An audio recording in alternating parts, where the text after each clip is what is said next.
Europa league football সেমিফাইনালের দ্বিতীয় লেগে মার্সেইকে ৩-০ গোলে উড়িয়ে প্রথমবার ইউরোপিয়ান কোনো টুর্নামেন্টের ফাইনালে উঠেছে ইতালির আতালান্তা। প্রতিপক্ষ বায়ার লেভারকুসেন। গত আসরে চ্যাম্পিয়ন রোমার সঙ্গে ২-২ ড্র করে ৪-২ এগ্রিগেটে জয় পায় জার্মান ক্লাবটি। মার্সেইয়ের মাঠে সেমিফাইনালের প্রথম লেগ ১-১ গোলে ড্র করে ফেরা আতালান্তা বৃহস্পতিবার ঘরের মাঠে ম্যাচের ৩০ মিনিটে লুকম্যানের গোলে এগিয়ে যায়। ৫২ মিনিটে রুগেরি করেন দ্বিতীয় গোল। এরপর যোগ করা সময়ের চতুর্থ মিনিটে বিলাল তৃতীয় গোল করে ব্যবধান বাড়ান।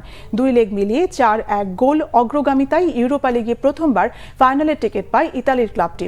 ২২ মে শিরোপার লড়াইয়ে জার্মানির লেভারকুসেনকে মোকাবেলা করবে আতালান্তা। বুন্দেসলিগা চ্যাম্পিয়ন লেভারকুসেন অবশ্য নিজেদের মাঠে ইতালির আরেক ক্লাব রোমার বিপক্ষে ২ গোল হজম করে বসে।